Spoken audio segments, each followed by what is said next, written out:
जय श्री राधे। 2 आश्विन मनाए जाते हैं। एक आश्विन अक्टूबर महीना में करीब करीब आते हैं और दूसरा अप्रैल में 14 अप्रैल से जब सूर्य मेष राशि में आते हैं और इस समय चंद्रमा मेष राशि में रहते हैं। पूरा महीना अश्विन नक्षत्र का महीना कहा जाता है। देखिए, अश्विन महीना 28 दिन हुआ। ये प्रत्येक साल आना ही है। अश्विन महीना से 27 नक्षत्र अगर काउंट करेंगे रेवती आएंगे। कहने का तात्पर्य है कि अगर मान लिया हम यूपीएससी का एग्ज़ाम क्रैक करना चाह रहे हैं, पॉलिटिक्स में चुनाव लड़ना चाह रहे हैं, तो वार्म अप वाला समय होता है, कैसे तैयारी करें। तो ये महीना वार्म अप करने वाला महीना है। 14 दिन पितृपक्ष में पिता माता जो भी पूर्वज हैं उनके लिए पूजा पाठ करने, उनको तृप्त करने का महीना होता है। और फिर जो बचा हुआ महीना होता है वो 14 दिन होता है, वो मातृक नवरात्र का महीना होता है, माता रानी का महीना होता है। तो ये पूरा अश्विन का नक्षत्र को मजबूत अगर करते हैं, बलवान करते हैं, स्ट्रेंथ बनाते हैं, मेरा पूरा साल जब तक कि फिर अश्विन का महीना नहीं आ जाएगा तब तक हम मजबूत रहेंगे। तो स्टार्टिंग में हम जैसे एग्ज़ाम देते हैं तो पुराना जो एग्ज़ाम कॉपी होता है तो उसको पलटते हैं, क्या क्या फॉर्मेट है, हम समझाने के लिए बताना चाह रहे हैं। उसी प्रकार ये 14 दिन जो पितृपक्ष का महीना है, हमारे जो पूर्वज हैं उनको स्मरण करने का है, उनको तृप्त खुश शांति देने का है, तृप्त करने का है। इसलिए तर्पण का पक्ष कहा जाता है, पितृपक्ष कहा जाता है। तो बहुत लोग तर्पण करते हैं अपना माता पिता के लिए, और कुछ लोग उसको सीरियस नहीं लेते हैं। नहीं, सीरियस हम इस पॉइंट से कहेंगे लेने के लिए कि आपके जीवन में कुछ भी अगर याद है तो आप दादा के पास में, नाना के पास में, मामा के पास में, या वैसे जो बुजुर्ग रहे हों जो उनके साथ में आपका बचपन काल में गजब का इंटीमेसी रहा हो। इसका मतलब कुछ न कुछ डीएनए आपके उस डीएनए से मैच कर रहा है, या कुछ ग्रह आपका ग्रह उनके ग्रह से मैच कर रहा था, इसलिए आप एक दूसरे के साथ में बहुत क्लोज थे। तो उनके लिए, उनका आदर्श के लिए, उनको शांति के लिए, उनको तृप्त करने के लिए आपको तर्पण करना चाहिए।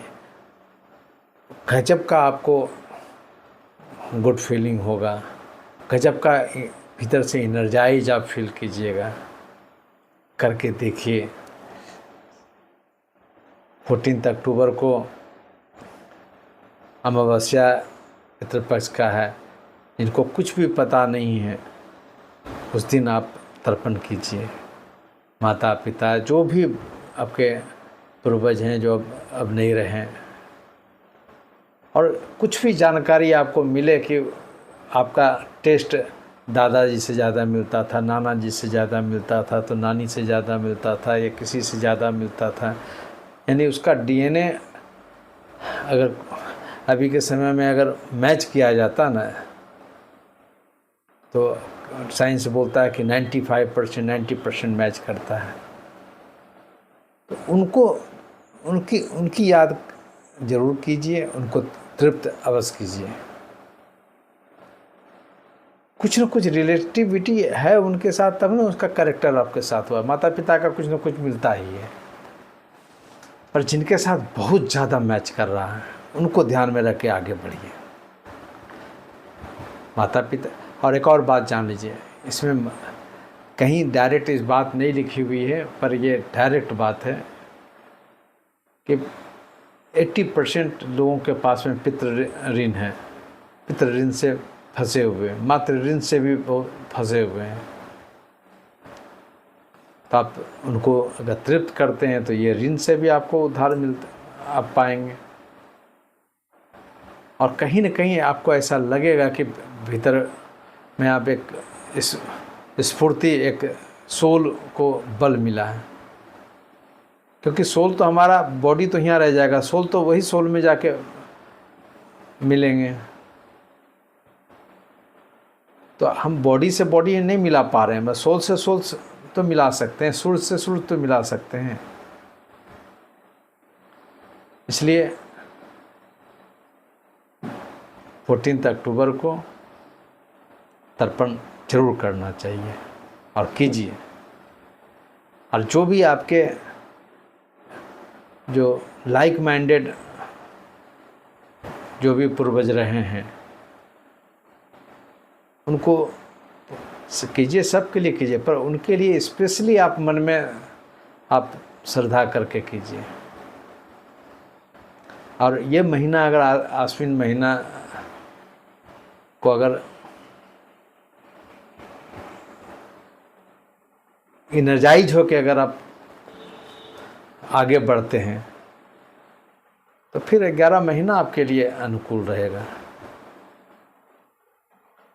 ये एकदम एक जैसे अभी चुनाव के लिए लोग बोलते हैं ना, वार रूम बना रहे हैं, तो ये महीना वार रूम है आगे का 11 महीना को टैकल करने के लिए। इसलिए आश्विन महीना को, आश्विन में भी खासकर पितृपक्ष को, उसके बाद 14 दिन मातृपक्ष है, माता रानी का पक्ष है, नवरात्र है। उसको ऐसे करके चलिए कि हम वार्म अप हो रहे हैं, उसको लॉजिकली चलिए, warm up spiritually warm up हो रहे हैं, बहुत एनर्जी आपको मिलेगा। जय श्री राम।